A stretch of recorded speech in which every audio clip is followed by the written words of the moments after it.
learn this technique standing up. We're short standing up. Okay. So it's the same technique next. He hits in, you walk across, okay, strike in, bring it back down. It's like a shoulder lock. Okay. Same technique, and you can just come down too, student. Okay, just come down. It's the same technique as done standing up. Okay? You're just doing it tighter because you can't go on footwork. Okay, so pick up. Barbara. What I'm seeing you do on the submission, okay, you're coming, you're taking him down, and you're getting, as you get to about this point even, you need to get your thumb out from under his wrist because it messes up your technique. Because then you're spending time using energy to keep this going, and you don't need it at this point. Because what you're doing here is you need this whole hand to act as a solid moving lever. And if you've got force going in both directions here, which you will have if your thumb is underneath, it's going to weaken that motion, okay, with the direction you want to go. You've got this cupped already, okay? You don't need the thumb in there. It isn't going to do anything for you, okay?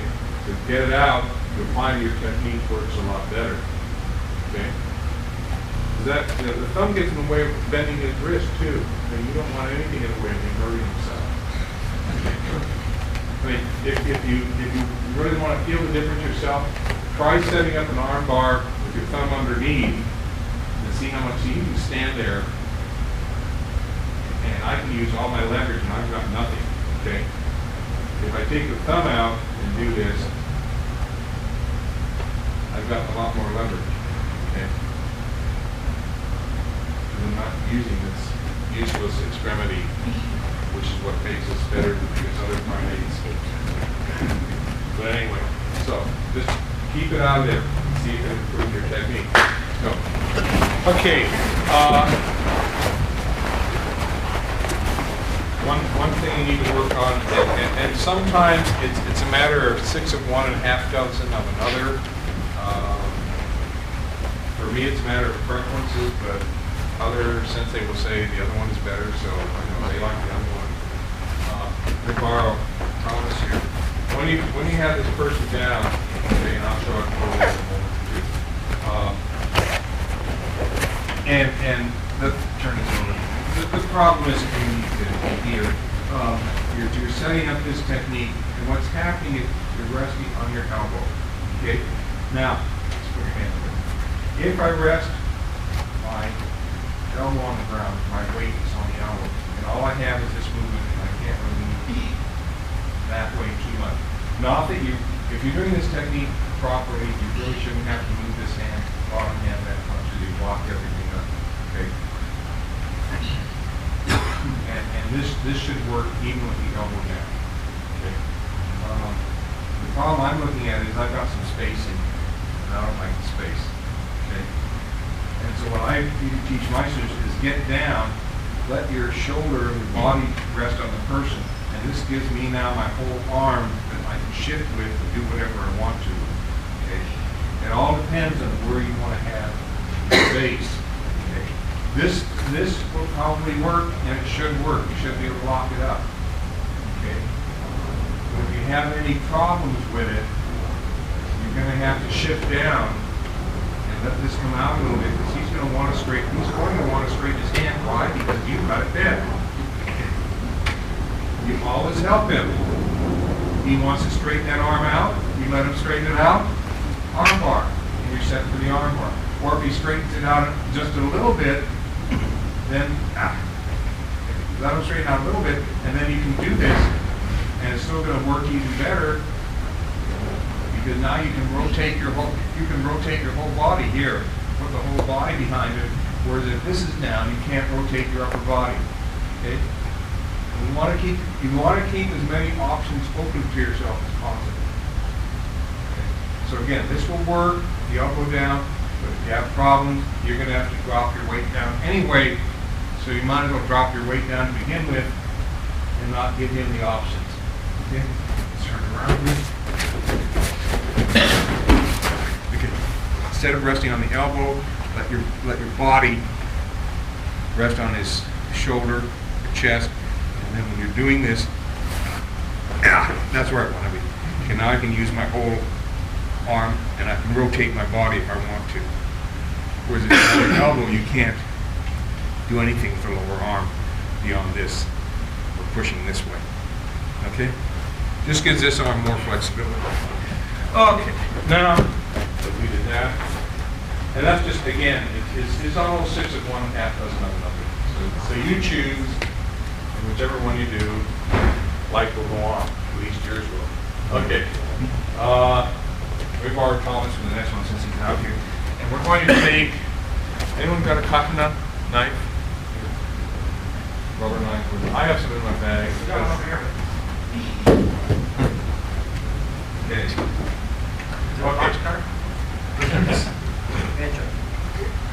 Got on the plane, I thought of tearing the aluminum can in half. I mean, there's a certain absurdity with the plastic knife. Anyway, when you take the aluminum can, twist it in half, you've got 2 sharp-edged weapons. Anyway,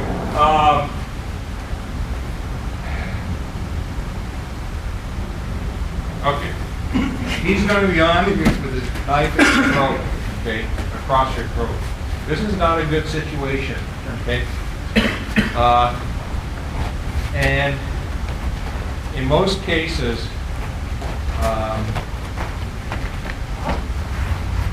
if it's a rape situation,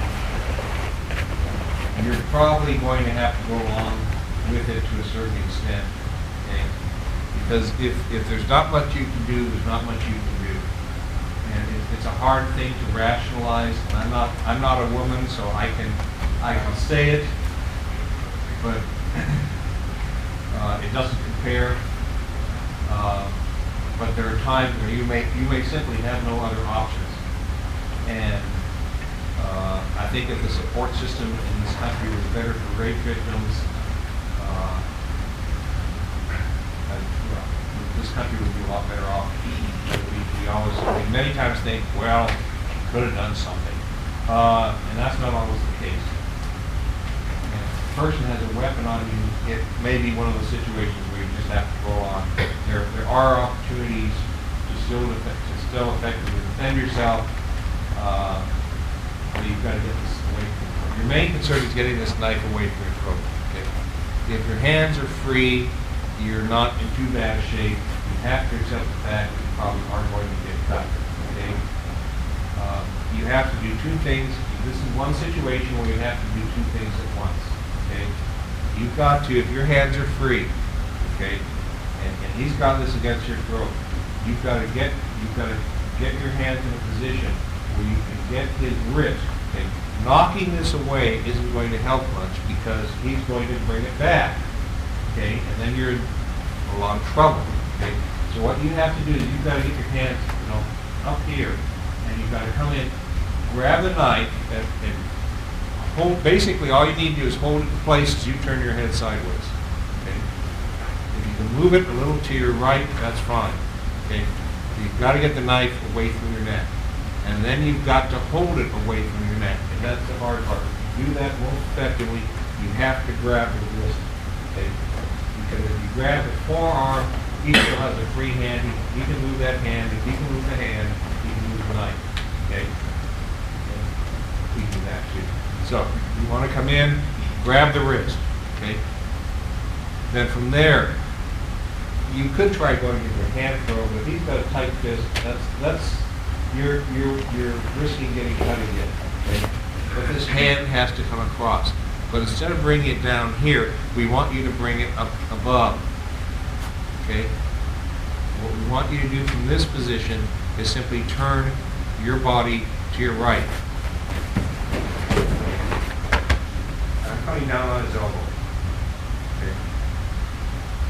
There aren't too many options down there. Okay? You don't want to pull it back because his reaction is come back across. You can't knock it across because he's going to want to bring it back. This is up your throat already, and we have to deal with what the person natural reaction is going to be without thinking about it. Okay? And that's going to be to come back. That's a natural reaction. So you have to anticipate what's going to happen after you grab hold of that wrist. Okay? So you've got to get it away from you, you've got to hold it away, and with a minimum of movement, because you don't want it to know what's happening until it's done with it. You've got to get away from that knife. That's your main concern. Okay? It's still in his hand. But in this position, okay, he's trapped. You can just go for this. Okay. If he bring this against your throat, over, okay, and under, okay, and rotate. I haven't gotten it up to wrist press, but I'm putting all my weight on his elbow. That's where you want to be. Another way to do this, and this does look a little sloppy, but it's more effective. It's fancy. Okay. You can do this one-handed. I'll show the technique standing because you all know it. Many of you know it standing for a lapel grab. Just put the knife down. Okay. And because all you're doing basically the same technique is the person grabs, you rotate over, and press down with your forearm. Okay. We're basically doing the same technique as you're on the ground. But if you try doing this on the ground with a knife, unfortunately,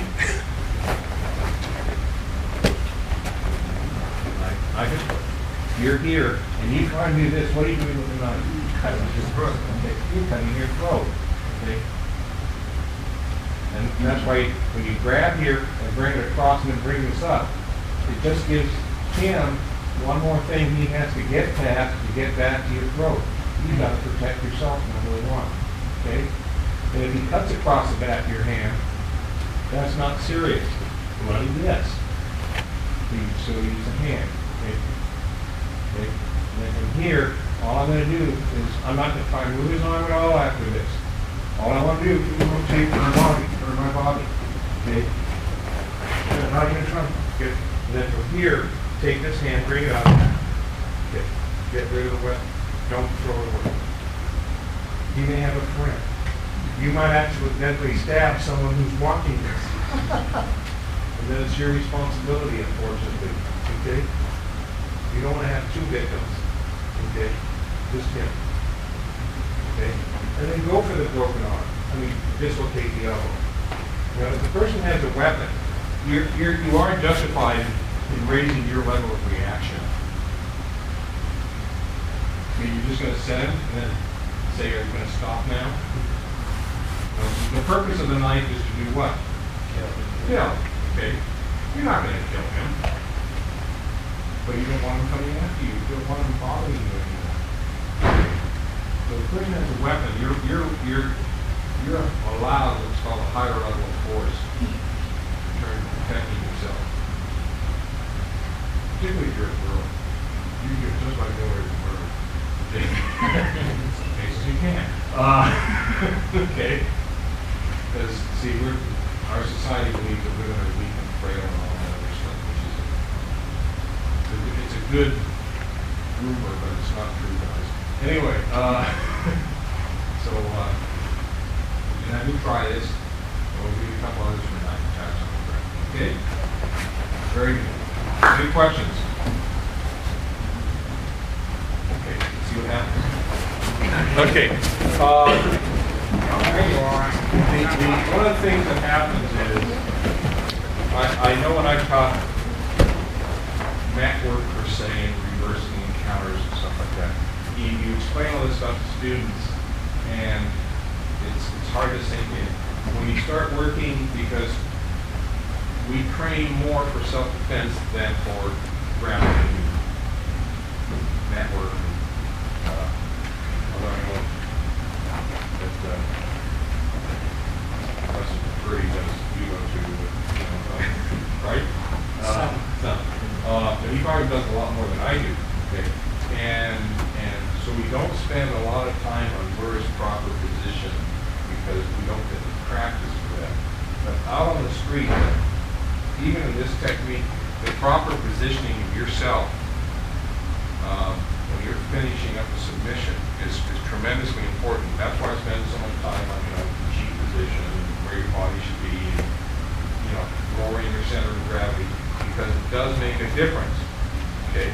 And it allows you the more options you have, the more choices you have, the better you can respond when something goes wrong. And more often, things will go wrong than they will go right. Because in jiu-jitsu, we never assume that anything will work. Okay? So if I'm down, okay, and he's here, and I come across, and I'm taking him down, okay? Some of you are ending up over here, fairly parallel to a purely body position. And it ends up requiring that you use a lot of shoulder strength and arm strength to lift this up, okay? And this is not a good position. You need to get yourself, as best you can, over the perpendicular to his body, okay? You're not going to get perpendicular, okay? You need to get as close as you can, because now I can use both arms to raise his hand up. I can use both hands for a wrist press. Okay. I can have all my weight on his elbow. If I'm over here, I don't have that. Okay. Because he's not centered. His hand is not as centered with my body as it is out here. Okay. If I were to continue this line down, he would now be coming down inside my left leg. Okay. Ideally, I'd want to be over here, but that's not going to happen. Okay. So this is good enough. You need to get yourself away from the body. Okay, so again, something from groundwork and maybe from judo that you have to apply. There's so much, how do you say, lack of, right? There's so much cross-pollination here. And if you've got good judo mat skills, they will help you tremendously on the street, even if you're doing weapon attacks and doing other kinds of things. Because 90% of your success in any jiu-jitsu technique is your body position, 95%. And then the little hand motions or whatever else you're doing is frosting on the cake. But if your body doesn't move correctly, the technique isn't going to work correctly. Okay?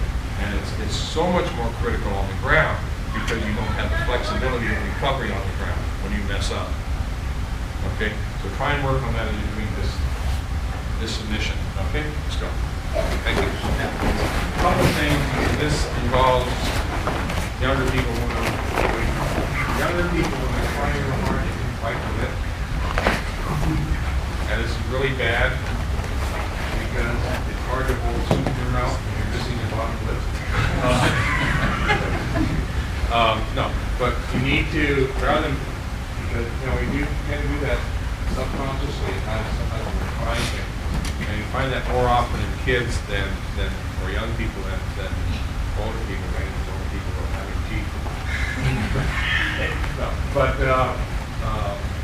if you see students doing this, you need to get their attention. They don't do that because if someone hits have their lip in and someone hits them under the jaw, it's very painful. It's very messy. It usually requires some plastic surgery, at least to get rid of those scars and teeth marks. And it's not a pleasant experience. Bill's brother, I had to take his lip off of his eye tube. In his sparring tournament, he did what you're saying. I just went right through his lip. He also broke his arm by having his thumb tied up in the Cubans. Well, I did that when Cavaroga tested me from EI. I kept on doing this. See it on the films that I had home. He said, "Curtis-san, you're not going to worry about cutting something with a sword. You're going to cut biting lip off." Yeah, so it's something as a sensei, if you see a student doing it, you need to mention it. Try not to, I'm mentioning to everyone here because it's a seminar. In my class, I just basically go to the students and say, hey, I want to do that, but it's not. You're going to bite your lip off someday as you watch it crawl across the floor. It's also very important.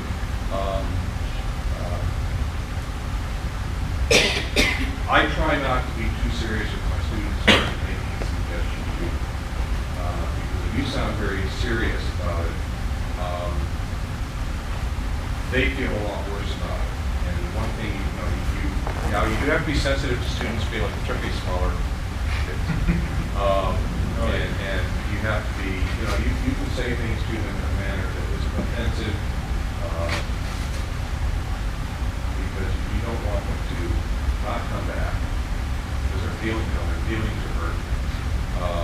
Come to our dojo. Well, there is a time and place. Seki's attitude was, if your little ticky gets hurt, you have no business being in my class. And but what he basically would do is the higher you got in rank, the more he'd harass you verbally. I heard that, yes. He lost a lot of his top students simply because they wouldn't let it go in one ear and out the other. And that's part of your martial arts training. I mean, just because people say things to you doesn't mean you have to hold it inside of you, because it's going to make you a very unhappy person. Most of it's hot air anyway, so you let it out in one ear, let it warm up your brain a little bit, and let it out the other. And life goes on. It also tends to sometimes, my wife says to me, you're oblivious to a lot of criticism. And I I'm just told you're oblivious. You're oblivious. She said that too. And and she says, you don't react to guilt. I don't react to guilt very much. That's probably with my upbringing. But it does tend to make you oblivious to a lot of things that people say that an average person might get upset over, because you realize 90% of what is being said is just basically words anyway. And all they're trying to do is get a rise out of you or get you upset. And that messes with your sushi and key. And you've got better things to do with your life than to get upset over everything that people say. Now, if everyone's telling you the same thing, then you need to start listening. Okay, we need to give you an activity now, because a lot of you are having difficulty rolling. Okay, there's this tendency to bring your knees up, to want to get on your knees, to roll. Okay, and so we did this in the last seminar. We're going to do it again. And that's we're going to have the person dragging you across the mat, because that's you never know when you're going to be dragged across the ground anyway. And we're going to give you a technique, but if you try and get up on your knees, you're really going to mess yourself up, okay? Because you're going to fall flat on your face. And he's going to pull 200 pounds of your mat. Okay. What we're going to have this person do, you're going to lie on the ground. We all need to work in the same direction on this. We're going to work, no, it won't work that way. We'll work starting at that edge, working this way. And what the person is going to do, just grab one hand and start pulling. Okay. And you can do this for a while. And then what we want you to do is start turning. Okay. I'm losing this hand. Okay, try it again. Go the other way. Okay. He's going to grab hold and he's going to pull. What you want to do is grab with the other hand and just start turning. There we go. Now we're better. Turn. Thank you. Okay. All you want to do is grab hold of his wrist and start turning. It doesn't matter if you turn it to your right or to your left, whichever you happen to be in the mood for.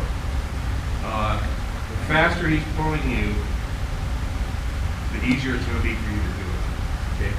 If you start pulling a really heavy person like me, this is hard to do.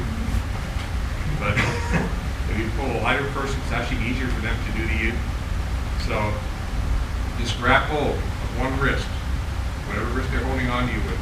If they're holding on to your wrist, your hand with two wrists, two hands, just grab onto one of them. And then just start turning. Just start turning your body. Okay? And they're either going to end up basically with a wrist lock takedown. If they're going forward, or if they're going backwards, they're going to end it. So basically the same as a shoulder lock, rear takedown, okay? And once that's set, you don't want to resist it, because as the person keeps turning, you know, there's only one joint that can go. Well, actually, backwards it's your shoulder, forward it's your wrist. Well, it'll still be your shoulder. Okay, so please, you know, use your head and not your body. Take the fall. Do either your shirayukini, mayukini, and let the person know they succeeded. Because on the street, the person isn't going to know to fall. They'll just take out their shoulder, or wrist, or arm. Okay? All right. Okay on this, we're going to start at that end. If you're going to pull the person across that way, and if you get about 2/3 of the way across the mat, you need to stop. Okay? Okay. He's going to be on me, okay? And he's going to be stabbing me, so not a healthy experience. Okay? And he wants to come with straight thrust. Again, if you can block out, okay? That's an option. There's nothing wrong with it. Some people like that. Okay? If you want to block out, just block it out. Okay. You can come in, do your wrist lock takedown. Okay. My preference, however, you do wrist lock takedown. You can grab hold, strike to the face. Okay. Strike the solar plexus. Okay. You can dash on the groin.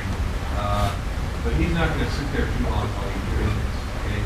Now we're just seeing what the extremity. And what's the most available joint here? Easiest one to move. Elbow, yes. Okay. So all I'm going to do, okay, we're really back to, we're really back to some really pretty simple technique. All I'm going to do is as he comes in, reflect out, come in. Okay. Now, it's going to take me too much time to come in and roll in instead of shoulder lock or head. So what I'm going to do from this position, okay, I've got this trap. Okay. All I'm going to do is come over and strike him a few times with my foot. Okay. Okay. Sternum is good. Okay. Base of the sternum, groin, give him 2 or 3. Okay. And then if he's still in this position, then you've got the time to roll over. You're back where you were before. Okay. But you've got to distract him somehow. You've got to give yourself something that will give you some time to roll in. If you just try to move in, you're really too far away from him to do it. So you need to let your heel do the work. After all, the heel should be the heel. Okay? So again, if you want to do this one, turn around so that camera can see it. Let me get that camera. Okay. Okay, you're here. He comes in, block across, hook under. All I'm going to do is trap, take that middle finger, take him back and down. Okay, come around, strike down in the groin, strike down in the sternum. Okay, and then I can roll in. I'm not going to get up again. Just roll in, bringing this arm over, and I'm set. Okay. Ah, there we go. That'll make my guy. Tim, that'll make him happy. Okay. But again, I'm trying to keep myself as perpendicular as I can and as low to his body as I can. Okay?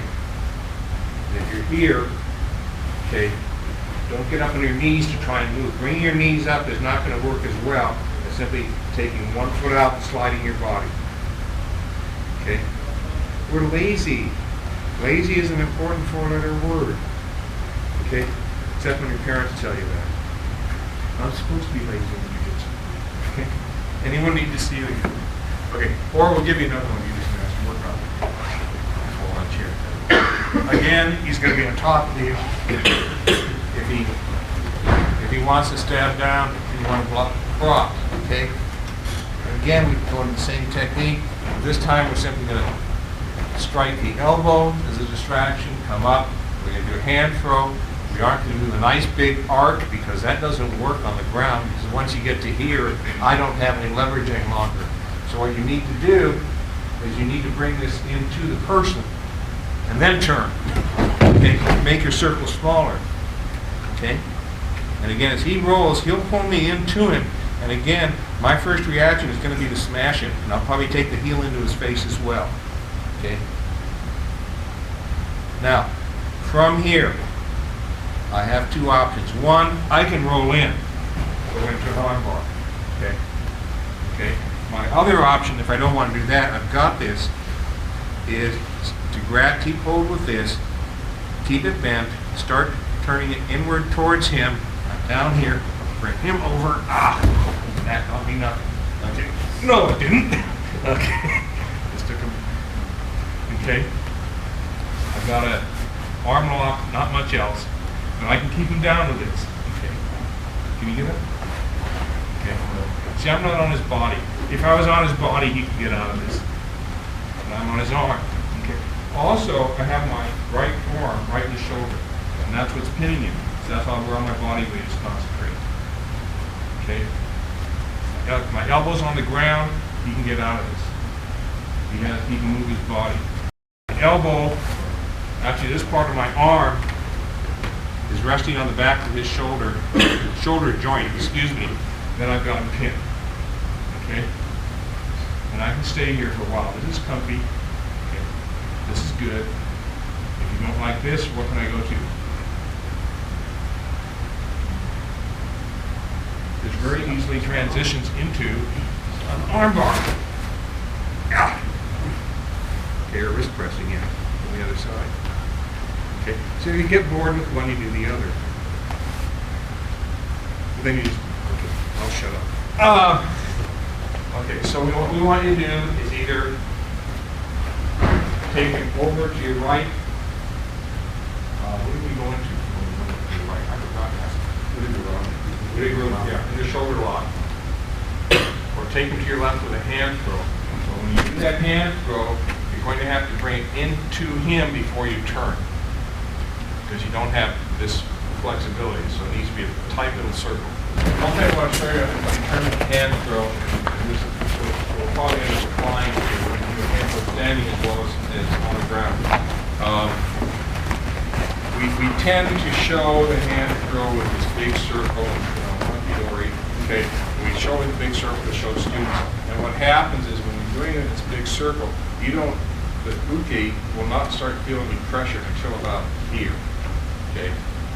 Okay. And on the mat, like I said, you don't have that big circle. You need to bring it into the person and then turn. And you can even do this standing, okay? You find a tremendous difference and an increased effectiveness of the hand throw. If when you bring this up, as you step in, you bring this into the person a little bit, okay? And then you turn.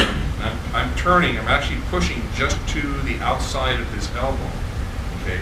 I'm not turning the wrist. I'm pushing it towards the outside of his elbow as I turn my body. And the pressure at this point is right here now, whereas before it was out here. So I'm getting significantly more pressure, and the wrist locks a lot earlier. The wrist locks a lot earlier, okay? And this is going to work more effectively than this will. Here, you're allowing the whole arm to turn before you lock up. I'm pushing towards the outside of his elbow, and then I'm basically, this is all locked against my body, not tight, but it's against my body, and all I'm doing is turning. And this way, it lets my body do the work rather than my arm muscles. Okay? So again, for you guys, that rather than coming here, doing the hand throw, and you start feeling the pressure at this point, if you bring it into the person a little bit, and you continue to push just to the outside of the elbow in this direction, and this is locked up, and turn your body, okay? See what's happening to him already? I haven't moved my left foot yet, okay? So you just continue to go down, and it becomes a much more efficient movement. Also becomes more speed. So again, if you do that standing up for your regular tenagi, you should be able to do that on the ground with someone on you. And whether it be a hit or someone's grabbing at you, the attack is irrelevant, basically. Okay? We're going to do what we call a mugging attack. Behind the person. And you just hold back this way so you can grab the inside. That's the way, don't put your hand over your mouth. And what we want to do is, which hand poses the greatest threat? Hand over mouth. Why?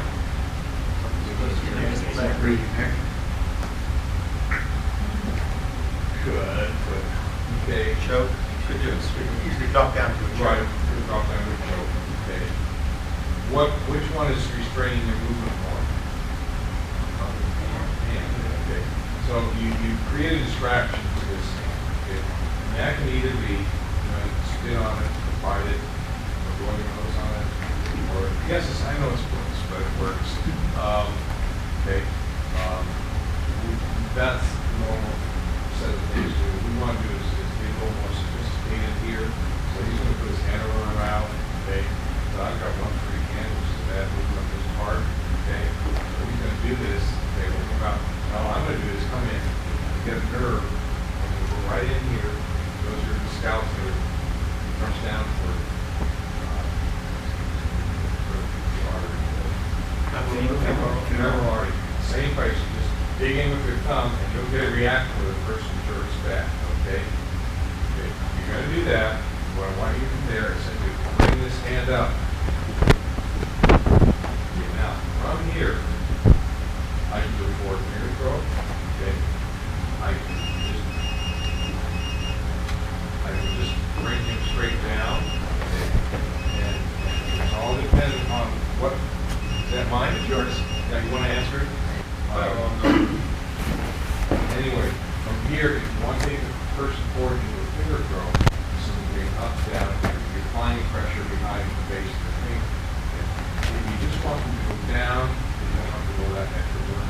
All you have to do is bend your fingers back more, and that can take a step back and bring it down. You will go down. So step down, all the way. Okay. And step up. Okay.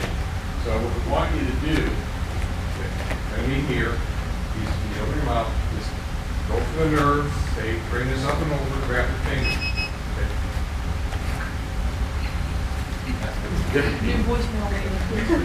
They left the voicemail. Okay, get here and then just bring him down. Okay, either way. Okay. And I know it's after lunch, you really don't want to get too involved with this person. Just kind of stand with the distance, okay, from him. Okay. Once you have this here, you can get it back up. Sorry. You can also go back down this way. Okay. That's even nicer. See, that's really rough around this area. You switch hands.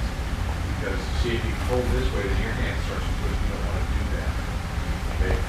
So, but you can play with this guy and play bounce a hookey. Okay. If you want. Okay. You can just switch back and forth and have fun with it. Okay. What's really nice, we get in this position, so you can take this finger, but right in here and push down. Maybe we can do that for you. Then you can take it down backwards. Okay. But basically what we want to do is play around this person, get a feel for you've got those three fingers bent back in different directions. You can put it in because you get a whole series of essentially what are normally taught as separate techniques. And we have to realize once you can do anything you want once you've got those three or four fingers. It depends how much pressure you apply in one direction. Okay? So get your uke, play around with this for a few minutes, and then I'll get back to you, and we will continue onward. Okay? He's going to swing at me. Okay? I want you to block it across. Okay? Step in, come around behind. We're going to use this nerve again. Although if you want, you can come right down to the base of the neck. Okay, dig in down there. All we're going to have to do at this point is the same footwork as the basic hand throw. We're going to dig in, turn around, and bring him down. Okay, now we're here. We can do all sorts of neat things. If you want to bring him over onto his stomach, all you have to do is turn the hand clockwise as you step around his head. Okay. Now, nothing has happened to him yet. You have him push down on his hand. Push down on his hand, and he'll roll over. Okay. That's the key. Okay, because it's less painful if he rolls over. Okay, if you don't want to go through all of that because you're dressed nicely and have some good leather shoes on with having good leather soles, what you do is you take the side of your foot and you put it right under his jawbone and then shift your weight onto that. Okay, and then you can stay here for a while and call for the fire department. Okay. He also has a good pulse, but his pulse is faster than whoever it was. Who did I get? A fast pulse. Just happy to Okay. be here.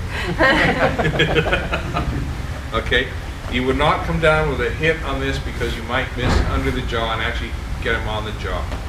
Okay, or you might hit him on the head and your foot will slip off. So you want to just come in under the jawbone.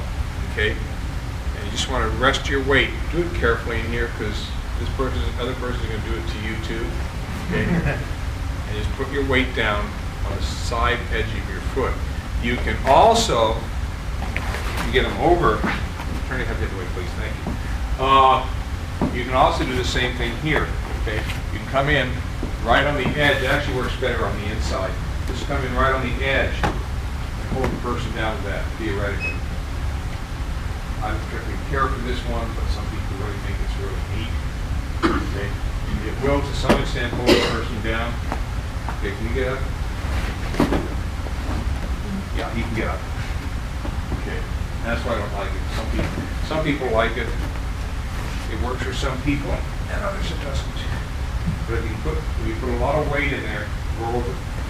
Okay. What are you going to say? When you're dressed up nicely, going out with some guy and he doesn't know how to defend himself, or he gets a little forward with you. All right. Anyway, you got a nice dress on. Spike heels. We don't want to mess up the heels. You dig in, you got to pull out. Heel might break. Anyway, right? Okay. So, what we're going to have you do, in all seriousness, the other side.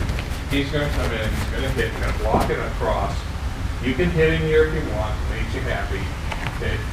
Come around, base of the neck, into the nerve, pull them down, and around. Okay. Then we come up, you're done. Okay. Okay. Or if you want, turn them over onto something. Please do not step over the person this way. Because if he has half the brain going, and he looks up and says, oh, crotch. Okay. Either the fist is going to go up, or if you're wearing baggy enough pants, hand is going to grab and pull down. Okay. And neither one of those are pleasant experiences. Okay. So you always want to step around the person's head, never over it. Okay. And then push down the hand, and they will go over for you. Okay. Very good. Okay. Let's see what happens. The more you will live long and prosper. And many of you are still going through this nerve up under the jawbone here. I was actually coming down to the shoulder more. Okay. Because you want to become little spockettes, and be able to come up behind someone and go, and they go down. Of course, the idea is to get them out, but that's not. You really have to do that fast to get them to go out. But that's really what the technique will do to a person. Okay. And we want to go for the one that's right down in here. And that will take a person down really fast. Okay. So as you block across, okay, you come in here, okay, and dig in, okay, pull him down. Okay, he's off balance, and you pull him back, his head has gone back, and once you get that nerve, body follows head. Okay? And once you get onto the side of his head, some of you are just doing this with the ball of your foot, and that's not right. What's happening is you're holding your weight up, all your weight's on this foot over here. You need to shift your weight. You need to be on the side of your whole side of your foot under his jawbone, if possible. And his neck should, that's why God gave us arches in our feet. So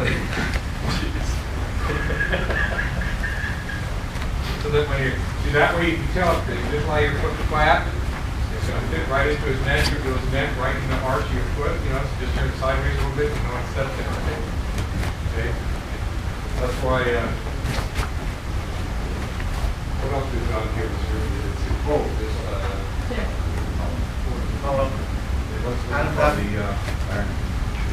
Jugular notch. Now let's put there for jiu-jitsu people too. Someplace you put our fingers. Okay. So anyway, so let's try this again. And help your repeat. Okay, for some of you, because I said go up front here and dig in, and like the yell no, it doesn't work. You stand there and sit you like you're some sort of idiot. Okay, if that doesn't, you try this once, if it doesn't work, don't try a nerve twice. If you don't get it the first time on the street, it's not going to work. Okay, what you need to do is just take a little walk over the ridge, okay? Just take a walk over the ridge, and about halfway down, there's another one, and that worked on very nicely, okay? So if this doesn't work, just immediately shift and take the other one.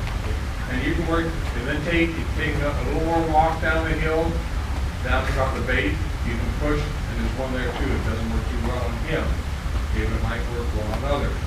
But you've got 3 front, just over the hill, and you can feel, if you work with a person and you just take your finger, a good way to find out where nerves are is they're usually between ridges of muscles, okay? So if you take your finger, you're going to feel a little notch in here. Over the ridge, into the notch, press down, and you've got the nerve, okay? And eventually you get pretty good at feeling where things are, and it's easier to do it through clothing, okay? So if one doesn't work, just go over the hill, into the notch, and help your rookie down, okay? Very good, thank you.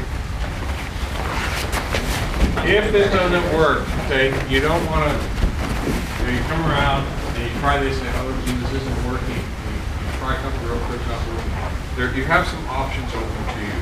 First of all, you can grab an ear, okay, full ear. You can grab hair, not his, okay. We have to slap Velcro on it to pull the Velcro back there. Okay. You can grab around, grab nose, you can grab chin.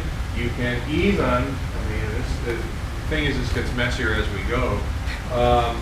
You can actually reach across and hook into his mouth, into the cheek, and just pull.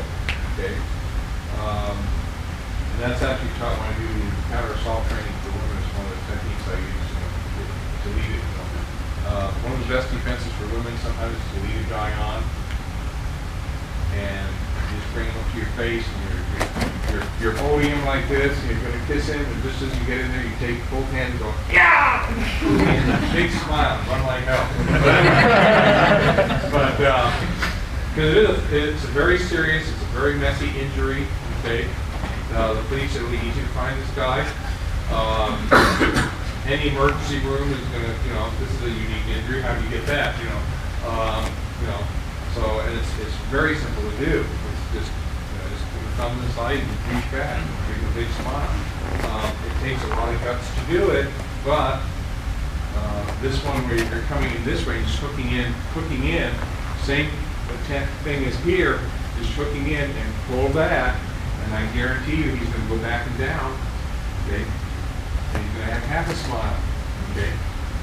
So, you do have options here. It all depends on how unnice you wish to be. Okay. We're going to have him come into you again. He's going to, what do you want to have this happen? Yeah. Oh, choke is nice. That's good. Okay. He's going to choke. That's good. Relax. Okay. And have him turn aside. And he's, again, you don't choke a person like this because this isn't going to work. You have to bring him in and out. And what we want you to do as he brings you in, bring his hand up, okay?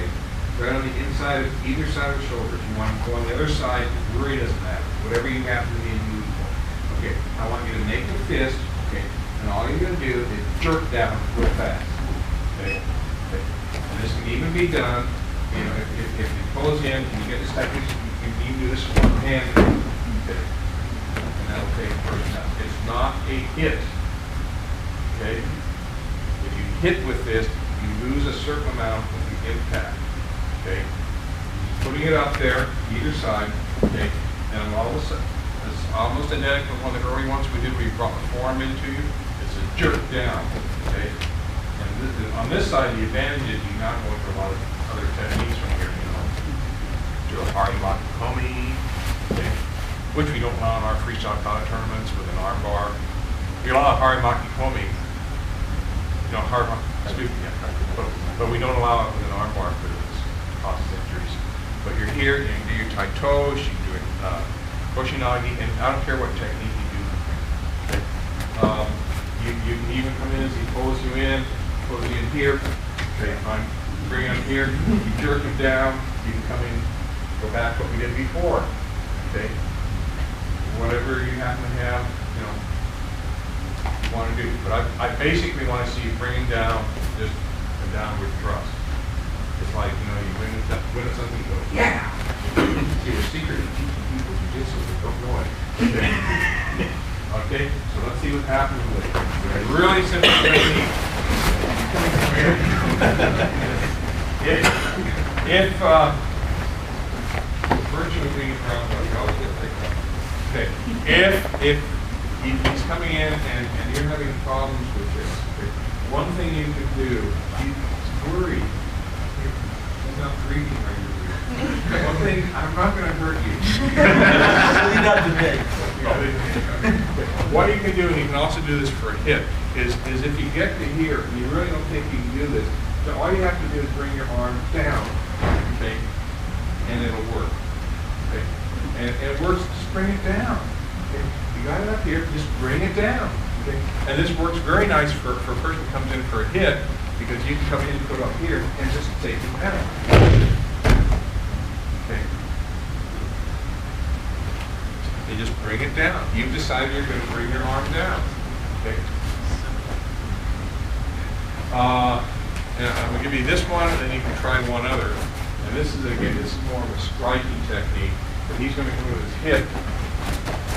And I'm going to come in with a strike with my forearm. Okay. And what I'm basically doing is I'm striking in parallel to him, his chest, right at the shoulder. Okay. As I move in, I'm striking this. I'm not trying to hit downward. I'm coming straight in, and then it'll go down afterwards. It's the same concept. On one, I'm coming down, okay, in this manner. This way, I'm impacting here and then bringing the arm out down as he goes down.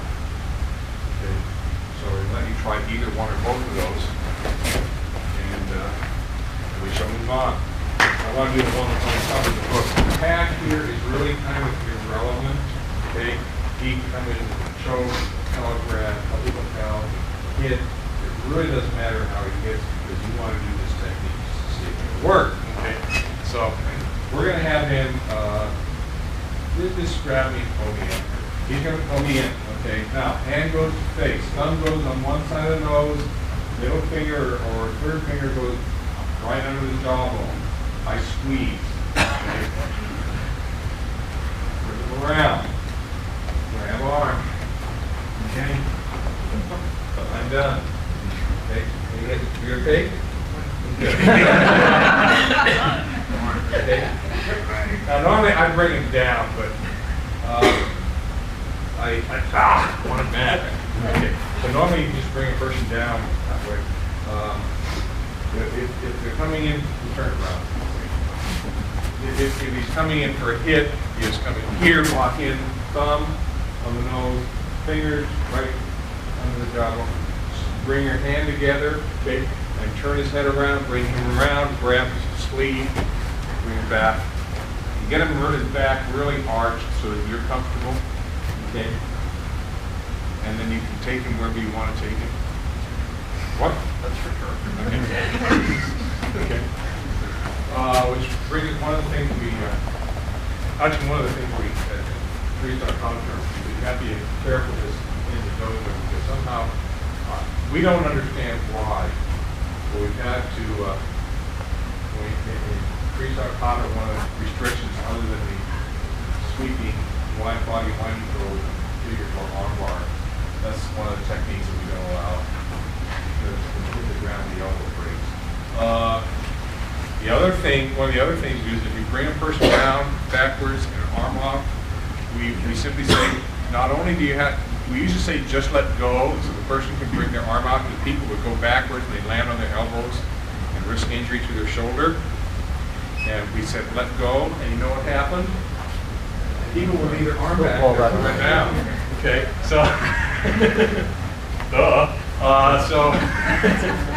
and we don't know why, we still don't know why everybody leaves their arms back there. I guess it's comfortable.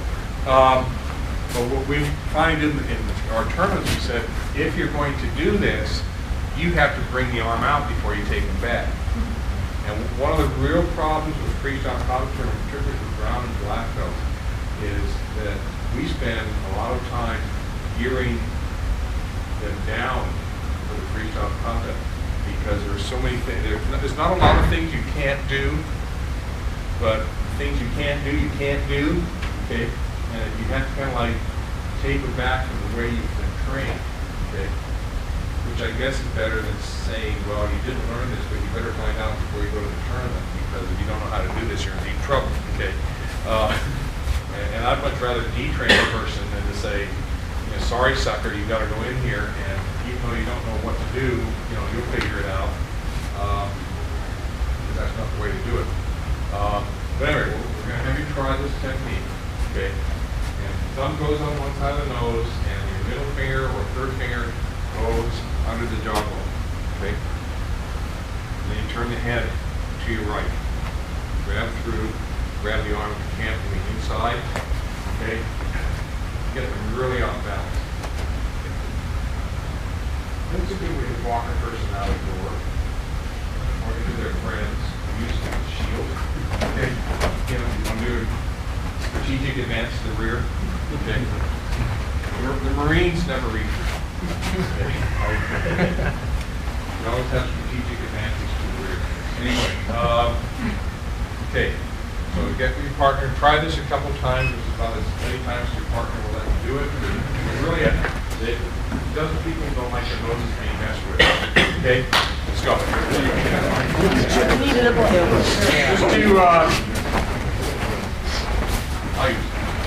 just to show one thing in terms of this sensei way brought up the issue, and he asked why am I grabbing inside my palm down, okay, to do this, maintain this arm lock, rather than grabbing from the outside, pulling up, okay? The answer is, if he's staying vertical, relatively vertical, this is a better hold, because you keep it up there this way, okay? If you try and come in and hold a person with arm lock from on top, there are too many ways for him to get out of it. Yeah, there are a lot of ways for him to get out of it this way too, but this is going to be a lot easier for him. Okay. On the other hand, if you have him arched back, okay, if you have him arched back, this is a better hold because this works better to pull that arm up than trying to go this way because this way you can't raise above your shoulder. You can't do it. The arm only moves so much. Whereas this way you have a lot more that you can work with. And so that's the reason, okay? Okay, if he's up, standing up, you've got an arm lock, this is better. It's not proper, but it's better, okay? He can still get out of it. This, you have to come in too close, there are a lot more things he can do. On the other hand, if his back is arched, this is better because you can pull this easier than you can go this way, okay? So it's just a matter of which is easier to do in which position. However, if you get him up this way, straight up, and then bring him back down, you have to keep this. You can't switch hands. Because out on the street, the guy is going to leave his arm there if you let go. Okay. He's going to take it away because his marbles are still sufficiently polished. Okay. So once you get a grip on a person, you need to be like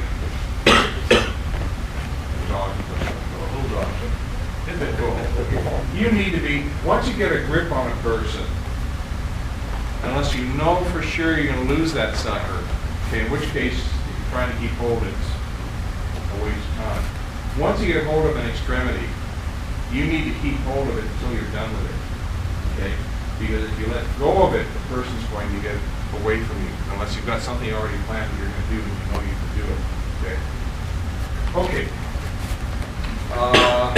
We have some time, it's after 3.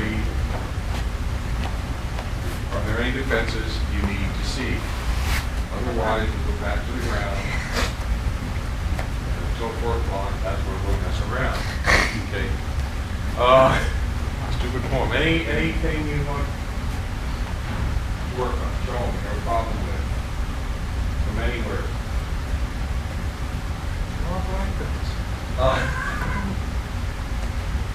Okay.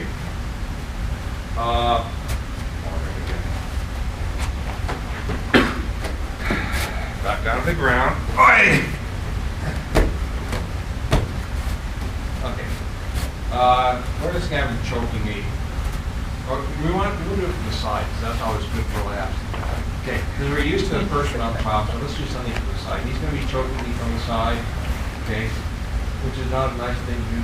And, okay, so he's going to choke, okay, and what I want to do, okay, I can do my wrist lock take down with one arm, but I want to do something nice with it, because he's got an extremity hanging out there that isn't being used, okay? Because if it was being used, he wouldn't be doing this to me. Okay? So he's going to choke. We want a nice, good choke. We're going to come in again about a third of the way. He's worried already. All I'm going to do is go into these nerves and bring him down towards me. Oh, look, the head. Okay.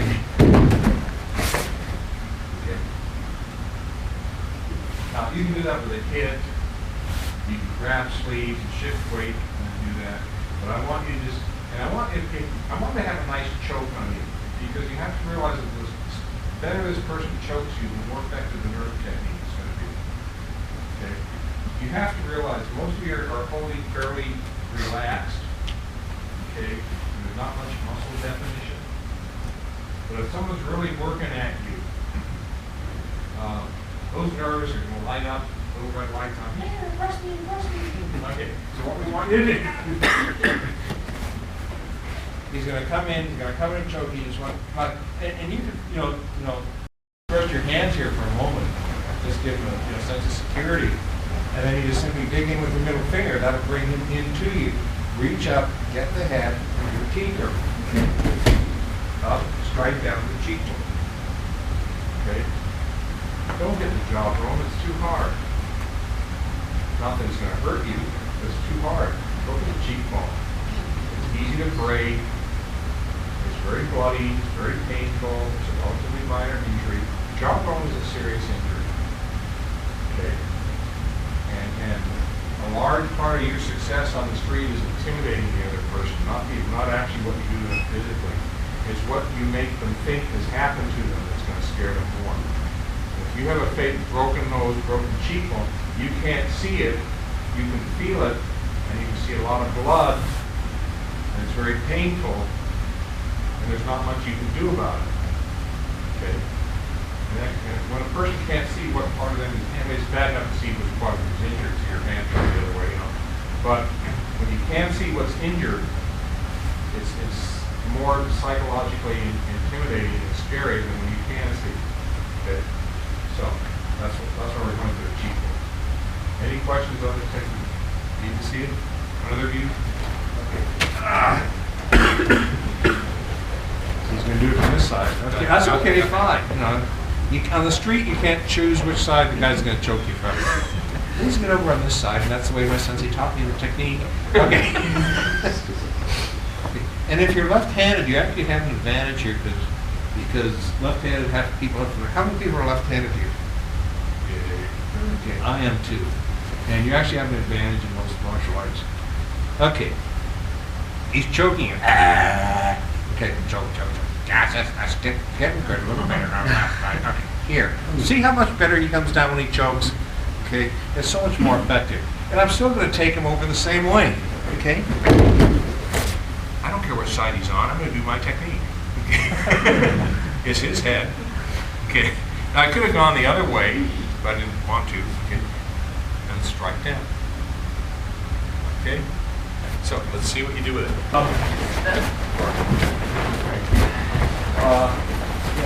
Most of the time you're taught when you turn a person's head, some people grab head, and most of the time you just turn. Okay? There's a way to do this more effectively, but you also have to be much more careful because it isn't going to take as much of the turn to damage the back. Okay? Because after all, this technique is designed to rearrange a person's outlook on life. Okay? Where they'll be able to walk forward and see what's going on behind them at the same time. But anyway, what you want to do if you want to make this what's called the key turn more effective, instead of just turning it, is tilt the person's head back first and then turn it. Okay? The tilting it back locks everything up in the back of the neck. Okay? So that's why it's important to really bring this person down to you so that you get the back of his head. And see, if he's too far away, you can't do that. But if he gets his head down close to you, you grab and just tilt, push the jaw back, pull the head back before you turn. And you get a much tighter circle too. Okay? And the T-turn or head turn or neck twist, whatever you want to call it, is going to be a lot more effective. Okay? Okay, do you have any questions yet? No questions? Concerns? We were in class this past week. We were trying to go over the defenses for tackle, straight. Oh, Get in okay, there. good. So he's going to come in like football tackle? Football tackle. Okay. First of all, you can simply step, he can come in and you can simply step out of the way.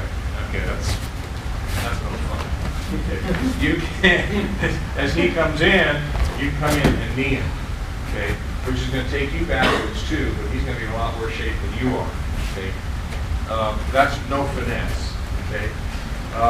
What you can, another one you can do is he comes in here, you can step around, grab hair, okay? And then step back in and turn around, okay? But you don't want him running too fast because he's going to lose something, okay? And it may not just be hair, okay? So another, again, from either side, he'd come in and you just pick it out of the way, go with him, grab the hair, and just come back and come around, okay? Another alternative, if you don't want that back here, he's coming at you, is to go with him, that right in the line of fire. If he's taking a running tackle, I would not want to stand in front of a person and do this. Okay, it's a nice technique, even the grabbing of the hair is, but both of those, the assumption is that all of a sudden the guy's going to stop. Yeah, for sure.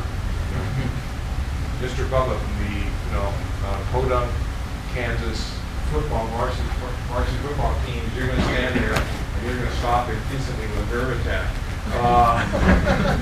As you right away on the end of his helmet. Okay, so in all seriousness, you've got this to knee him, you've got getting out of the way. You have, if he has his arms out, okay, which is really, I don't know where else he's going to put him. If you can trap an arm, just take him, just trap the arm, continue his motion forward. You may, if you want, go down with him, okay, which is not going to be good for his shoulder. Okay, because you're going to be, you trap him if he's moving, he's going to take you along with him. Okay, and all you have to do is raise that leg up, which will happen anyway, and he's going to lose his shoulder when he hits the ground. Okay, so one way is to come in, trap the shoulder, trap the arm, and just go for the ride. Okay, I never assume I'm going to be able to stop the person. That's kind of like standing out in the middle of the freeway and saying stop, and that's what they'll put on your gravestone. What else can you do? If arm, the hair, I would go either with the arm or the hair. The knee is okay if you can swing out of the way. Okay, it'll work. You're probably going to get knocked down too, but I think you'll get up before he does. Anyone else have anything else they know for a nice football tackle? George, don't you have one in the book where you're going to catch Oh, that? yeah, I forgot that one. Right Oh. back. Reach over the back, grab the back of his neck and his arm. Yeah, if he comes in, just grab. There you go. There, yeah, thank you. Just back of the head and over. Yes, I knew we'd get there eventually. Okay, there had to be something simple to do. If he gets his arms around your waist, you can do a sacrifice throw, which grab the belt, throw over your top. You can, yeah, that's about all you have left going for you. If he's going to get you off, if he gets you off the ground, that's really all you do is grab the belt, take him over you. Try and have your face, you'll probably have some idea of which side he's going to go over. Try and turn your face the other way, because if you have it looking that way, it's going to get run over, it's going to get run over anyway, okay? But if your face is up, your nose is going to be in your forehead. Okay, so if you're into a sacrifice throw where he's taking you back down, you have to turn your head the other way. You don't want to look to see where he's going, okay? You want him to go over a flat part of your head, not the other part with all the important parts on it, okay? Yeah. You're not going to be able to get a stomach throw in because he's probably coming at you too fast. So those are your options. Not too many. This one, the arm, head, full, doing a key turn essentially. Okay, you want to try any of these? He says no. Are you afraid what he's going to come up with? Yeah. Right. He and I were talking about the Tomeo Nagi for that, and if I hit him at 16 miles an hour, and he would throw me Nagi at the wall. So. Yeah, but I don't think you'd be able to get it off. Because actually you're too close. If you're coming in at mid-level, he's not going to be able to get a foot up into your lower abdomen. Okay. And all you can do is grab Obi and take him over you. And hope your hands don't get broken in the process. Okay. Or your face gets rearranged. I hope you remind me of something recently we saw. Okay. Any others? Well, we're going to try one of these. Okay, we'll give you one of these. We're going to have it first. And again, we're going to have to work from that end this way because we don't want everyone working towards the middle. And we're going to have this person coming at you. And I don't care how many of you do either one. They're going to come at you either arm underneath, hand on the top of his head, just rotate, and you need to turn yourself to the right in the direction he's going, okay? Or if you do it carefully, you can start out the same, bring this up, clamp on, and go down slowly with him, okay? But don't drop down, please, because you will dislocate and separate his shoulder. I guarantee it, okay? There are no ifs, ands, or buts on this, and that's not the purpose that we're coming here for, okay? Oh, I got this at camp. You should see my doctor. He got a new Beamer. Anyway, okay, so you do either one. Any questions on either one? But I want you to work in that direction, okay? And just do each one a couple times. Okay. When you're doing this first one, you have to get your hand on the back of his head. Because what you're doing is basically you're pushing his head down. Okay, that's all you're doing with it. And that's what's causing him, and once you raise this up, it causes him to go over. If you just go onto his back, it's not going to take him over. Okay, body follows head. Okay, second, when you're doing the, you're going to do the shoulder lock. Okay, you're going to do this one. Okay. What you really want to do, and I've seen it done once, and that was enough, okay, because this guy did end up in the hospital. The surgery was extremely expensive. Fortunately, it wasn't my dojo. But you come in here, and you're going to lock up, and this leg comes up. Notice my back is to him, okay? If I go up this way, and he goes down, I'm going to end up on my face. He's going to go down in that direction, okay? If I turn sideways, it doesn't matter how he rotates, okay? His hand is stuck behind me, it's locked in here, it's locked in here. I'm holding his hand, his shoulder is going to go, okay? There's no way out of it, okay? And we teach this technique in our class, and we don't let students go beyond this. We don't even let them go down, because the risk of injury from this point onward is tremendous. There's some techniques in jiu-jitsu just can't complete, okay? Because someone is going to get hurt, even if you do the technique carefully and correctly. Okay? And I don't want him to go upset with me. Okay, because he'll sit his little brother on me, so about 6'5". Yes, he is. You still calling me little brother? I do. Okay. Okay. Any others? Anything else you want? I do have a question about, Yes. if you're fighting somebody like a boxer who's got very quick hand motion, quick jabs and that kind of thing, it may be very difficult to get a hold of an arm. You can stay out of the way. Are there other things that you can do? Okay, yes. Boxers are probably a martial artist, any martial artist's worst nightmare. Okay. Because they're trained to want to move around on their feet quickly. Okay, so trying to keep track of their feet is a real waste of effort. Also, they're not going to hit you right off. Okay, they're going to take probably a couple shots at you with the other hand. It's kind of like the distance radar. Okay, and that's to find out where you're at and how you react. Okay, and once they get the distance, on the other, with your left hand, they'll do a couple punches. Pow, and that's the hand that's going to do the damage. So what you have to do, let me borrow. Who's nodding their head up and down? What you have to do is keep him from getting the distance. So as he comes in, okay, if he's going to go up like that, you need to block that out and get in before he can fall off with that. The punch is going to do some damage. Okay. I had one of my black belts that also had several years of boxing. This guy stood about 6 feet.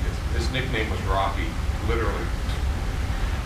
You didn't throw him unless he wanted you to throw him, and it was impossible to get into him because he would just, it's just a nightmare. You've got to get inside of them. You try and go around. They're going to back away and come at you from the side. That's what they're trained to do. They're trained to move and keep the target in front of them. And it's going to be very difficult to get to their side or to their back.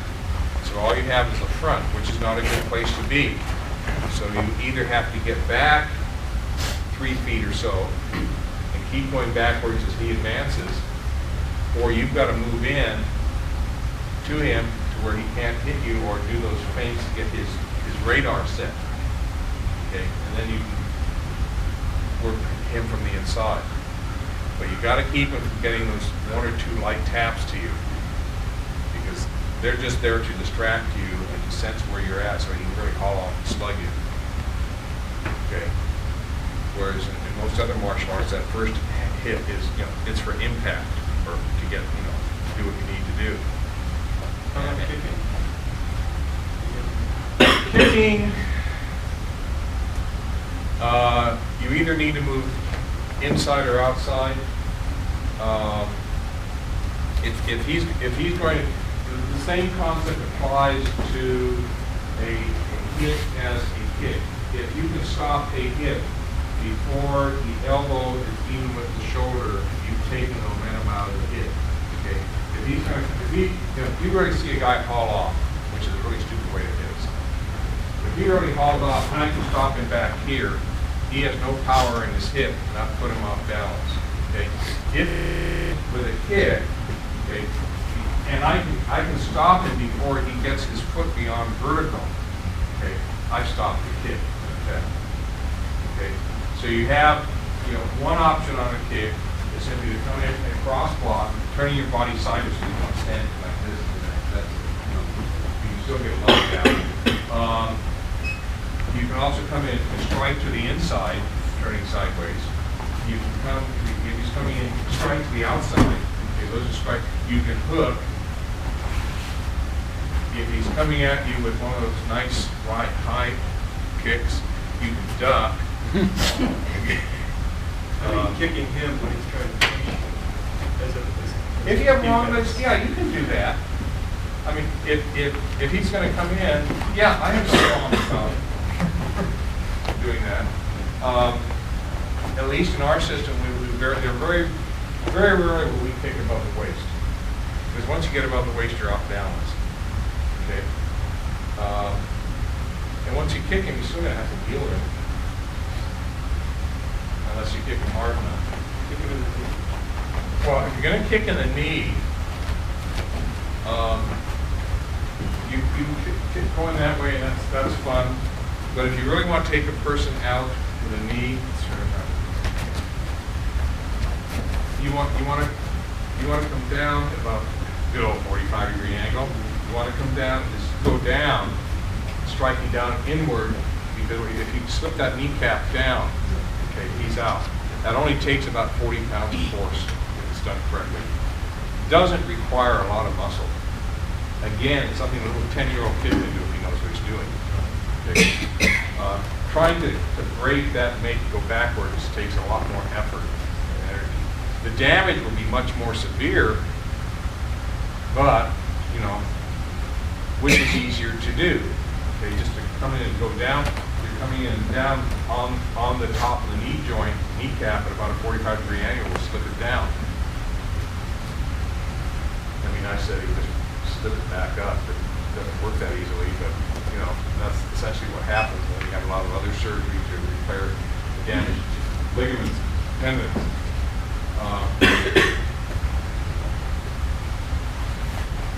If you're going to kick, you can, in terms of effective kick, if you don't want to go to the kneecap, you can very easily just come on the inside.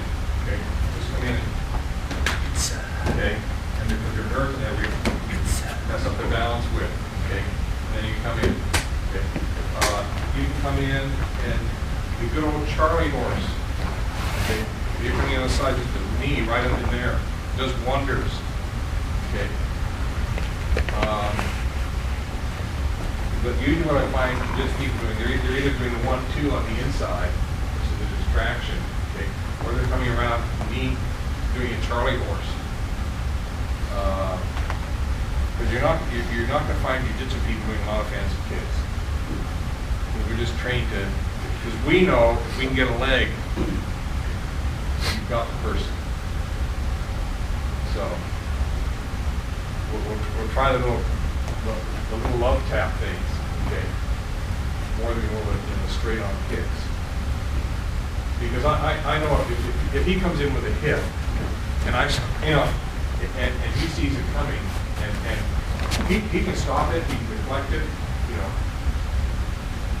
See, you've got long legs. It's an advantage to you. I don't. Okay, and a lot of what you do in terms of your personal self-defense techniques, which is one of the nice things about jiu-jitsu. You're gonna get tested and you do certain techniques because that's what the rank requires. Okay, hunky-dory. Okay, but you're gonna find those things that work best for you. And by the time you get to black belt, what works best for you is not going to be what works best for me. And I can't say you're doing anything wrong. You're going to find those things that work best for you. If you have long legs, you're probably going to end up using them to your advantage. If you have short legs, you're more likely to get into the, you're more likely to stick with judo throws, a lot of them, because it's very easy for you to get in under people. It's more difficult for you to get in under a person than it is for a person with shorter legs. So your anatomy, or how you're built, is to a large extent going to determine what become your favorite techniques that are just automatic reactions on your part. And they'll change as you move along in the arc. Okay? I used to do Harigoshi all the time. Tai Toshi used to be one of my favorite throws. Not anymore. I still do it nicely, but it's not my favorite. Okay? But as you move along, you find other stuff. Okay. Other questions? You think he's hoping he's free? Question? No, you're just standing here. You still want to be here? Oh yeah, sure. Okay. We need a good movie. Any other questions? Yep. No. Hizakuruma, you showed us Hizakuruma once. He's a. Knee wheel, you did it with Patrick as you stepped in. He went up. Oh, he's a Guruma. Oh. Okay. He's a Guruma. Okay. Okay. This is a technique. It's not easy, but once you get it, it's relatively easy. That makes a lot of sense. Oh, great proverb from Sensei. It isn't easy, but once you learn it, it is easy. Okay. And this is more for judo, I would probably never use it on the street in street confrontation. But you're coming in, you're almost coming in like you come in for Hanigoshi, except when you're coming in, okay, coming in, the knee comes up in this manner, okay, and you're actually going to throw him over your knee. My balance is off on it. I haven't done it for over a year. Okay. A year exactly. In 1 year, yeah, I actually haven't done it since. 2 years. In 2 years. 72 with Patrick. Okay. If you can grabbing the belt is even, no, that isn't good. Grab up here. Okay. You're going to come in, and you've got to come in low, okay, below his waist, obviously. And most of his weight is going to be over you already. So it's a matter of, one, coming in under, getting him up, and getting him to go over that knee and straighten the knee out slightly as you do the throw. Okay? And there's no way to, with Hanigoshi and Harigoshi, you can come in halfway and set it and practice all that stuff. But you can't do that with Izaguruma. You just have to do it. And it's, if you can do the Hanigoshi, inner sweeping hip throw, okay, which is this one here. If you can do that, then you can work on the Izaguruma. If you can't do the inner sweeping hip or Hanigoshi, then there's no chance, because everything is identical except where this leg ends up. Okay, so inner sweeping hip throw, Hanigoshi. Yes. So you're saying that when you bring that leg up, you're pushing out with it? You're actually going to end up once you get him in here, okay, and I get him up. Yeah, I'm gonna push out a little bit with it. Yeah. Okay. Gotta move down here for the sound, don't we? Okay. So, okay, for Hanigoshi, Hanigoshi was the most difficult throw for me to learn. I did not get it until after I was second degree black belt. And Seki was always on my heels. He says, work on it, work on it. He says, don't try so hard. Okay, but work on it, work on it. Took a while to figure out what he was saying. Anyway, I found the easy way to do it is I call it a three-point contact. And basically what I'm doing when I'm coming in, for hip throw you normally come in this way and your cleavage is on his right thigh, okay? For Hani, you're coming in sideways, okay? And I try and have 3 points of contact. One is right down at my ankle, or actually the edge of the foot. The second one's going to be someplace in my lower leg, and third place is going to be up here. So when I make contact with the inside of his leg, I've got 3 contact points, okay? And then all I do is as I start to take him up, is I push out, I'm literally lifting his leg up from the inside. Okay. And that was the way I learned it. I mean, ultimately, because Seki he did a lot of good things, but he would never, he always figured on some of the techniques, or a lot of them, he let us figure them out for ourselves, which my profession as a teacher felt wasted an incredible amount of time. And he said, oh, after 2 years or 3 years, oh, you finally figured it out. Yeah. And so I tend to show my students right off what they need to do, because I don't want, Americans are not going to take 3 years to learn how to do Hanigoshi. Okay? It isn't going to happen. You've got better things to do with your life. Okay? So we'll have you, what time are we at? Okay. You have time to, yeah, sure we're good. What I want you to do is just take this person. How many of you know how to do Hanigoshi? Inside sweeping hip throw. Okay, cool, good. You can help the other people.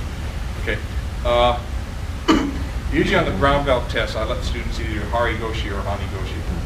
And some of them get Hanigoshi right away, and some of them get Harigoshi right away. And I don't care which one. Okay. I'm going to have you come in, and if you want to grab around the waist, fine. That's a good, secure way to learn Hanigoshi. Okay. And you want to come in sideways. My hip is right on the left side of the groin. Right side of the groin. Okay, that's where my hip is. Okay. I'm not coming in flat anymore. Okay. Because you might be coming in to do a hip throw, and he resists, And then you just simply, okay, if he resists, I have to turn sideways to do this, okay, to take him down. Okay, so, because you can't, if your hips are this way, you can't do this. It doesn't, you have absolutely no strength in your leg to move it sideways. You've got to have the whole body behind what you're doing, either on the Harigoshi or Hanigoshi. You commit yourself to martial arts, and then you get committed. Okay, so you want him to come in, want to make 3-point contact, okay? And then all I'm going to do is push this, I'm sideways, so I'm moving in this direction. I'm going to push this up and out, and then simply turn to my left, okay? So I'm going to come in here, I'm set, lift up, go down, ease off the ground, okay? And once I got that, the 3 points down, it was easy. It just took me 3 years to get to that. But anyway, so I'm going to have you try it with a partner, and if someone, and probably as many black belts as are in here who can do this well, will probably have as many different ways of doing it, which is one of the unique aspects of jiu-jitsu. Okay, as long as you get there, there are many paths up the mountain. Okay, so I'd like to. The black belt kind of circulate around and help the ones that are having problems, unless you want to try it this way and see how it works. Okay? Anybody else? When you're learning Hanigoshi and Harigoshi, there are some injuries you can get into. Let me borrow. And one of them is why I went to the 3-point approach in learning it. If you come in for Hanigoshi, and you misplace and come back here, and you have to throw him here, which is actually a what? A makikomi's out here near body one. If you're coming out, Uchimata is inside body. Uchimata is inside. It's inside. Uchimata. This would be whatever. No one teaches it this way because probably they all got injured, so this is not a very good thing to do. Okay, but what happens is if you come in on the inside and you're sweeping and you slip off, okay, you still may get the throw in, but what's happened is you've hooked your foot and he's going to hook his foot around your foot. Okay, and as I throw him, it will also end up throwing me if I plan to save my foot. Okay. If I want to stay standing, I can, but I'm going to get something broken. Okay. A similar thing happens with Harigoshi, I was shooting intro. If you have students that when they sweep, I did this without him, when you're doing a Harigoshi, you should be sweeping straight back like your foot stepped in something, you're trying to wipe it off. And it should be going straight back when you turn. And what a lot of students will do initially is they will go like this. Okay. And if you go like this, and you throw the person, and your leg gets trapped between their legs, you will also take a fall. Okay? So it's very important for Harigoshi, so you always go straight back. Okay?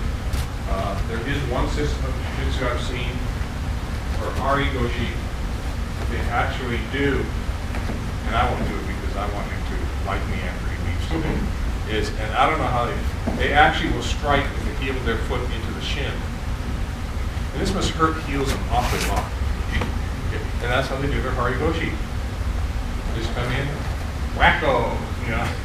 And that's how you throw the person to the Harigoshi. And we looked at that and I said, oh, God, that must hurt.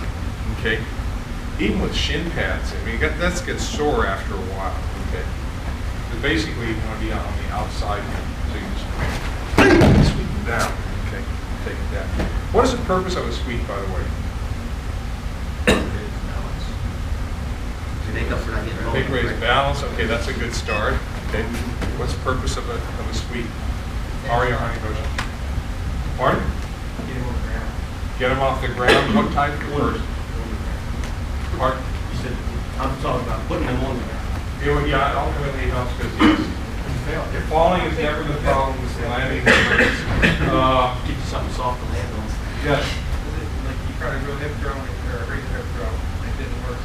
Okay, it's an option because the person may be resisting, or you sense they may be resisting, or what else? So you getting that got you into the kitchen at the stove. Okay. failed hip throw. I mean, it's to replace a failed hip throw.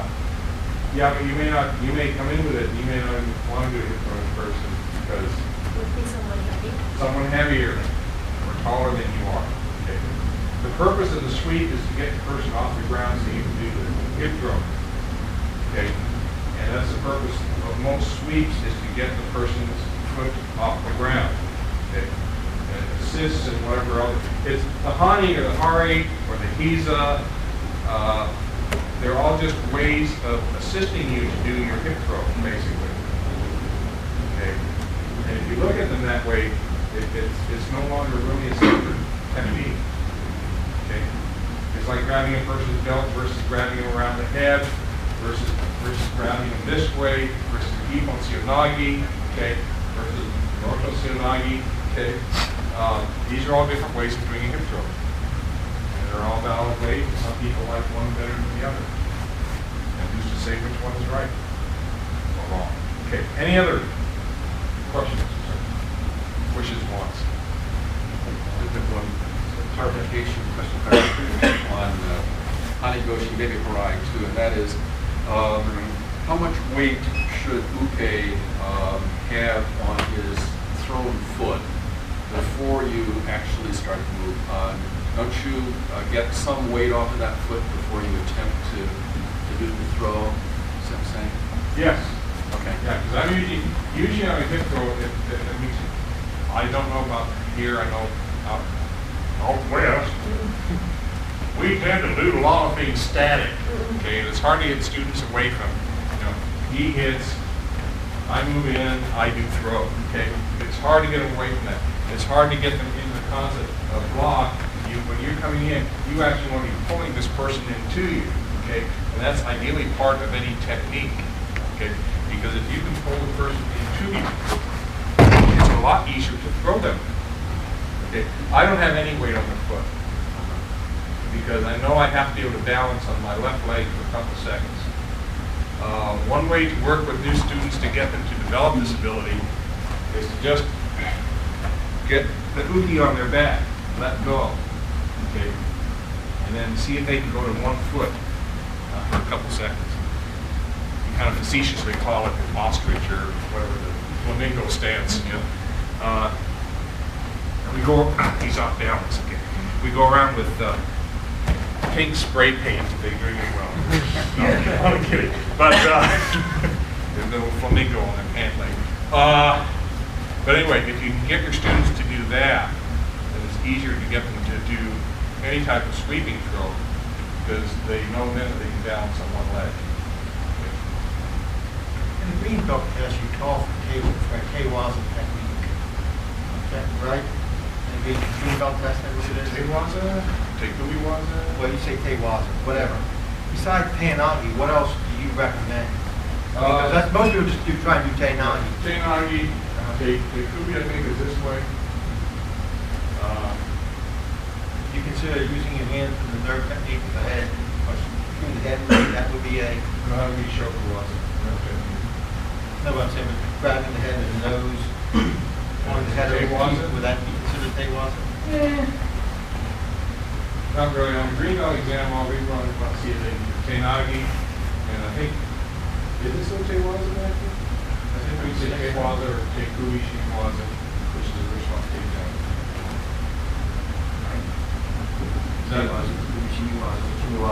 Hip throw. No. Taitosh. That's it. Right, blocking. Right, yeah. That's it. Yeah.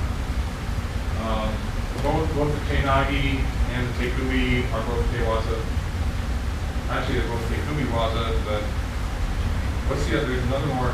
There are other systems of Jiu-Jitsu. Take-Ubi is the more ancient name for wrist, referring to neck of the hand. Okay. There is a more modern term, I think it's kote, okay, which a lot of other systems use for referring to the wrist, anything that's done with the wrist. So for those of you that have dealt with different systems and you're wondering, what's the difference? The difference is just one term is an older version of Take-Ubi is an older version of kote. Right. Okay, did I answer your question? Yes. Oh, okay. Yeah. Okay. Anything else? Okay. I hope you had a good time today. I hope you picked up a few techniques. I'm glad someone videotaped this because you're going to go home and tomorrow you're going to say, I remember one or two things, but what else did we do? Okay. And the advantage is that a lot of people here are from the same schools, okay, and so you'll exchange, what you've learned in the weeks to come. Also, you've got a video, and it's only going for $27.95, right?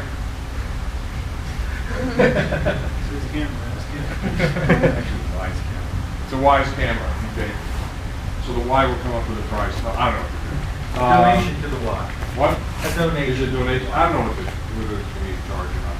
But anyway, and one thing I know there's some sensei that say you can't videotape anything at my seminar because you might get some secrets. And there really are no secrets in the martial arts. It's just a matter of what you've learned and what you haven't learned. And so I have no problem with people videotaping stuff like, as long as you don't get on the mat and bring the camera in between me and the goofy because then they're going to get hurt. But so in any case, so that's, to some extent the art is available to those that are willing to put in the time to learn it. So I want to thank Thomas for bringing me all the way back here this year, and hope to be back next year. Anyway, so like I said before, I hope you gained a few bits of knowledge today. I had a good time here. I'm glad the weather is nice. I'm trying to adjust to the humidity. Maybe I'll take some of it back to Southern California. I'm sure you'd like to lose some of it. And that's about all I have to say. Other than thank you very much for inviting me, and I had a good time, and I hope you had a good time.